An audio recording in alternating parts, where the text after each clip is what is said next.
So no geezer this morning, sorry. But we are going to do an early morning video so I get this out of the way, and I need to clarify a few things. So first things first.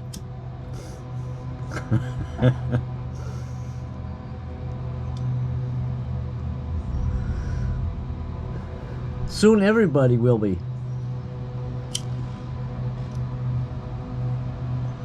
Never know. Never know. So I actually made myself a little cheat sheet. I'm starting to get a script because when there's too many things to remember to mention, it's like I miss it.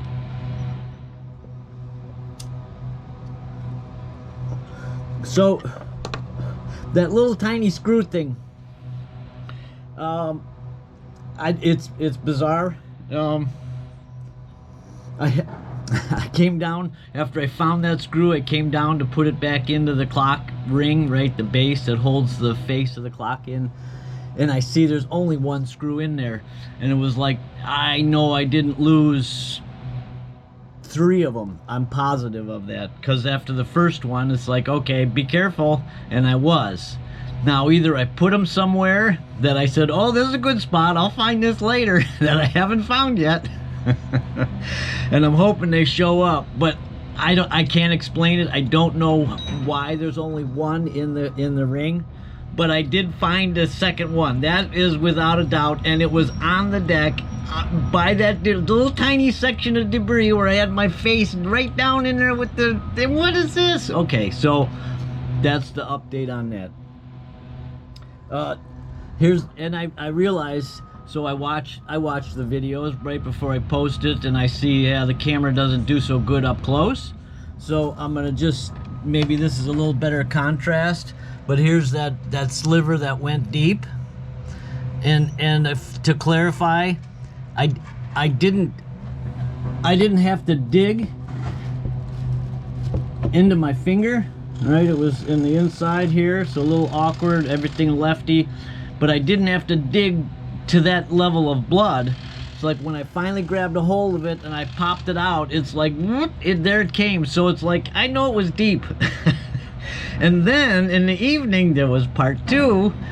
You know, all of a sudden, it's like all the blood's gone, and you start looking at it. It's like, wait a second, there's a second one. So it's not quite as big, but it was more surface, but it came out much easier. I had better equipment.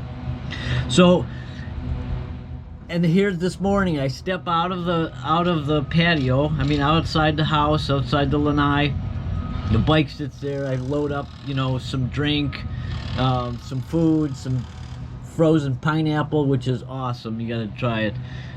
You know, put it in my bike, and I'm out there in my bare feet. I haven't put my shoes on yet. And then as I turn around and I look down on the ground, oh my gosh. The things we have no idea that we miss, right? The near disasters. It's like, yeah, I've been finding nails because they did all kinds of roof repairs, gutter replacement, and it's like I picked up a bunch of nails already, but how would that be? Isn't that nice? Isn't that lovely? Nice roofing nail, rusty, nasty thing. So I escaped that bullet, and it's like, okay. If that was the price, I'm willing to pay that. So next step, we got a diver coming. So we've had there's a through hole that is the intake for the engine coolant, and it's been plugged for a while. So finally we got a diver. He's coming today, and we're gonna ream it out. And Edgar came up with a plan on what to do, because there's an intake on this side inside the ship where it goes through a strainer, and then it feeds into the motor.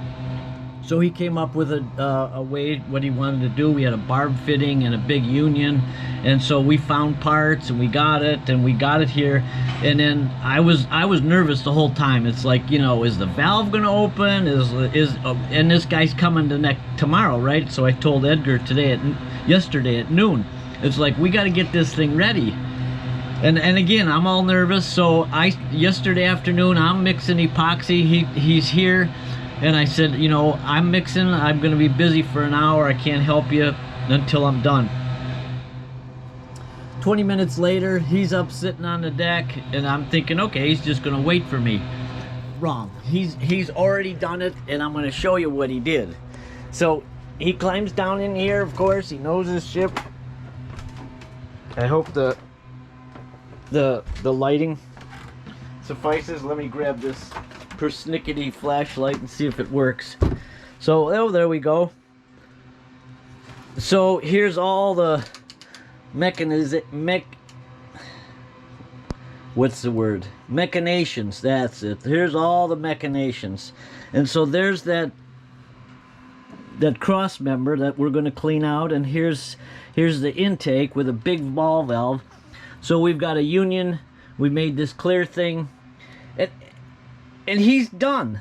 He comes up 15 minutes later and he's done. He's got all this in and done. I'm just amazed. It's like, holy smokes. 92. He's crawling around down in there. So, my Edgar, he's amazing. A real joy to be around.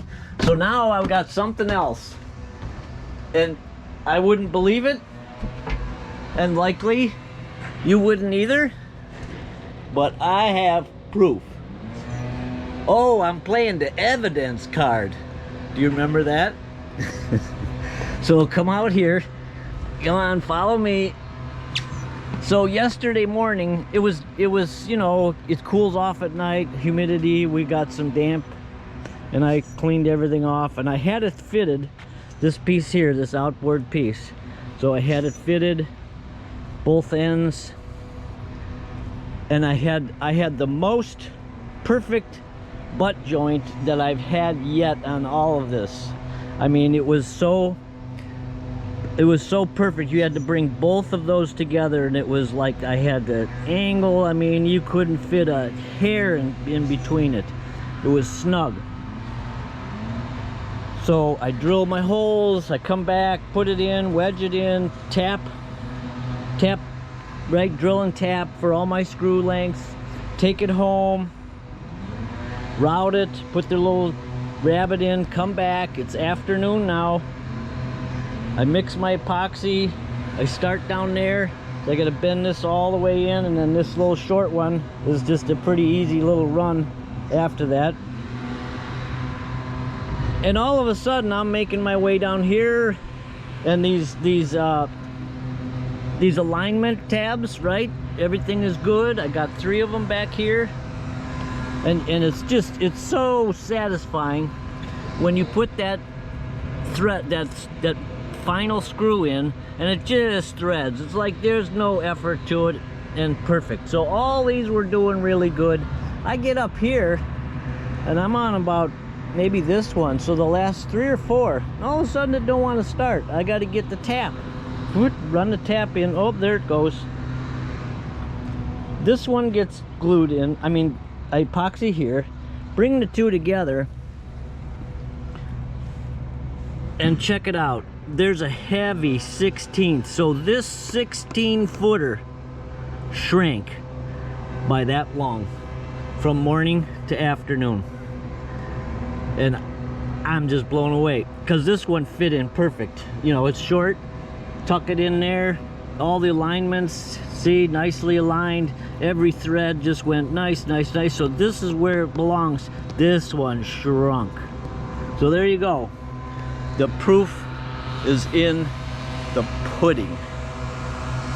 Somebody say pudding? Okay, I'm gonna get started because it's gonna be a hot day, and may as well. There's other distractions, other things going on, and see ya.